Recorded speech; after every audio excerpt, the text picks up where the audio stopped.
Japan में रहने वाले मुसलमानों पर गिरने वाली है गाज, क्योंकि अब जापान कर चुका है मुसलमानों और मस्जिदों से मुक्त होने का आगाज। नमाज अजान पर लगा दी गई है रोक, तोड़ी जा रही है मस्जिदें, वहीं बुर्का और दाढ़ी पहनने पर भी लग चुका है बैन। जापान के इस ऐलान ने उड़ा दिए हैं फतवा जारी करने वाले मुल्ला मौलवियों के होश, अरब देश भी घबरा चुके हैं। दोस्तों, इस बात में कोई शक नहीं कि दुनिया में इस्लाम और क्रिश्चियन दो ऐसे धर्म है जिन्होंने हमेशा दूसरे धर्म के लोगों को अपने तौर तरीके और अपने लोगों के हिसाब से बदलने की कोशिश की है, लेकिन हिंदू धर्म ने कभी ऐसा रवैया नहीं अपनाया। अभी तो आज दुनिया में 27 मुस्लिम देश मौजूद है, लेकिन धीरे धीरे दुनिया मिशनरी धर्मों के कट्टरपन और कड़े नियमों का विरोध करते हुए यह देश हिंदू धर्म की तरफ खींचे चले आ रहे हैं और हिंदू धर्म भारत में ना सिमटकर पश्चिमी देशों में भी अपने पैर पसार रहा है और इसी दौड़ में अब जापान भी शामिल है। लेकिन क्यों जापान मुसलमानों को अपने देश में टिकने की इजाजत नहीं दे रहा है? क्यों जापान में बुर्का, दाढ़ी और खुले में नमाज अजान पर पाबंदियां लगा दी गई है? और क्यों जापान मस्जिदों की तोड़फोड़ में लगा है? कहीं जापान में भी चीन को दिखाई राह पर तो नहीं चल रहा? और क्या सच में अब दुनिया भर के मुसलमान जापान से बहिष्कृत होकर बेघर होने वाले हैं? आखिर क्या कारण है कि जापान के लोगों का इस्लाम से मोह भंग हो रहा है? सभी सवालों के जवाब आज के इस वीडियो में मौजूद है। यह वीडियो पूरा जरूर देखिएगा।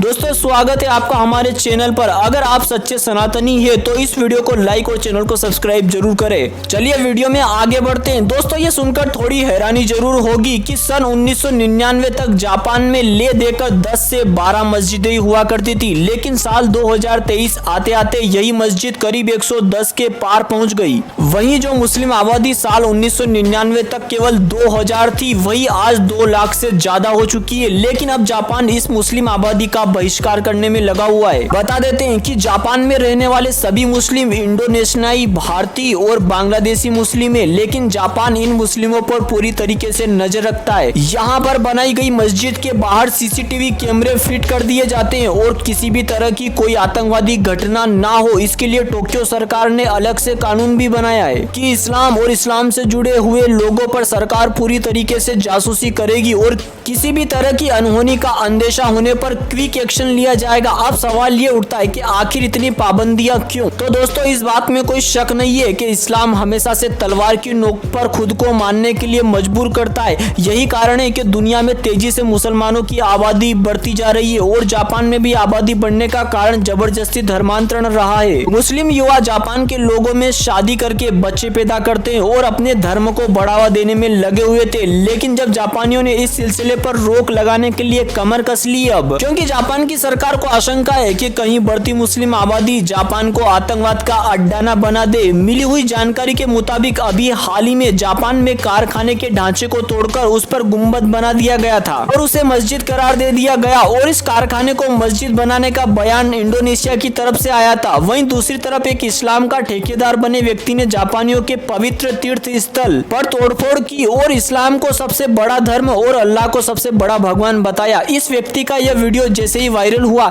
जापानियों के मन में धार्मिक संघर्ष पैदा हो गया और फिर तो जापान भी इस्लाम को खत्म करने की लहर दौड़ पड़ी। और अब यही हाल है कि जापान में मस्जिदों को तोड़कर टॉयलेट्स बनाए जा रहे हैं और मदरसों को तोड़कर आश्रम बना दिए गए हैं। बुलडोजर चलाकर मस्जिदों और मदरसों को तोड़ा जा रहा है। नमाज और अजान को बैन कर दिया गया है। बुर्के पर भी रोक लगा दी गई है। दाढ़ी रखने पर जुर्माना है और मुसलमानों को सरकारी नौकरियां देने पर भी रोक लगा दी गई है। मरने के बाद दफनाने के लिए जमीन नहीं दी जाती और मुस्लिम लोगों को नागरिकता का अधिकार भी नहीं है। साथ ही जापान ने मस्जिदों का हाल बेहाल कर दिया गया है और चीन की तरह ही जापान भी इस्लाम को पूरे तरीके से मिटाने पर तुला हुआ है। हम जानते हैं उइगर मुसलमानों के साथ क्या हो रहा है चीन में, और जो मुल्ला मौलवी इसके खिलाफ आवाज उठाते हैं उनकी बोलती बंद करने के लिए जापान ने नागरिक एक सुर में तैयार रहते हैं। और केवल इतना ही नहीं, इसी के साथ जापान के कई लोग अपनी आंतरिक शांति के लिए हिंदू धर्म और संस्कृति से प्रभावित होकर अपनी मर्जी से सनातन धर्म को अपना रहे हैं। और जहाँ एक तरफ भारत जैसे देश में जहाँ हिंदू धर्म के सबसे ज्यादा लोग रहते हैं, वहाँ मजहबी और मिशनरी लोग जबरदस्ती हिंदू धर्म के लोगों का धर्मांतरण कराने पर तुले हैं और सरकार मौन बैठी है। वहीं जापान जैसे देश में लोग खुद अपनी मर्जी से लोग इस्लाम पर से अपना भरोसा छोड़ रहे हैं और हिंदू धर्म की तरफ अपने कदम बढ़ाने में लगे हुए हैं। जापान में कावड़ यात्रा निकाली जा रही है, बम बम बोले और संस्कृत के मंत्र बोले जा रहे हैं और हरे राम हरे कृष्णा के नाम के जुलूस सड़कों पर निकाले जा रहे हैं। जहां एक तरफ जापान अपनी टेक्नोलॉजी के दम पर पूरी दुनिया का सबसे शक्तिशाली देश माना जाता है, यह देश आज हिंदी और संस्कृत के दम पर पूरी दुनिया में लोहा मनवा रहा है। एक तरफ भारत के लोग अपनी सनातनी विचारधारा और संस्कृत भाषा को पढ़ना नहीं चाहते, वहीं जापान के विश्वविद्यालय में संस्कृत भाषा के ज्ञाता बैठे हुए हैं। जापान न केवल हमारी संस्कृति को अपना रहा है बल्कि उसे सम्मान भी दे रहा है। यहाँ हिंदुओं के देवी देवताओं जैसे ब्रह्मा, गणेश, गरुड़, वायु, वरुण, यम की पूजा की जाती है। बस फर्क यही है कि जापान इन देवी देवताओं को दूसरे नामों से बुलाता है। कुछ समय पहले नई दिल्ली में फोटोग्राफर विनय के बहल के एक फोटो एग्जीबिशन में जापानी देवी देवताओं की झलक मिली। इस संदर्भ में विनय का कहना था कि जापानी लोग हिंदू देवी देवताओं की पूजा करते समय उनके मंत्र भारतीय का अनुवाद अपनी भाषा में नहीं करते। उनका मानना है कि ऐसा करने से इन मंत्रों की शक्ति का प्रभाव कम हो जाएगा। इसके अलावा भारतीय सभ्यता के रंग जापान में देखने को मिलते हैं। यह संस्कृत में लिखी पांडुलिपियां कई जापानी घरों में मिल जाती है। एक तरफ जहां भारत में हर रोज हिंदू मुसलमानों के नाम से लड़ाई दंगे होते हैं, हिंदुओं की पौराणिक किताबों को जला दिया जाता है और लोगों में जाति पाति के नाम पर भेदभाव होता है, वहीं जापान भारतीय देवी देवताओं को न केवल सम्मान दे रहा है बल्कि यज्ञ, हवन, पूजा, आरती भी करने में लगा हुआ है। आपको बता दें कि जापान एक ऐसा देश है जहां पर किसी भी धर्म का कोई रिकॉर्ड नहीं रखा जाता है। यहाँ पर सभी धर्म के लोग रह सकते हैं और किसी भी प्रकार का कोई जोर जबरदस्ती नहीं की जा सकती। हालांकि यहाँ बौद्ध धर्म को पूरी तरीके से मान्यता प्राप्त है,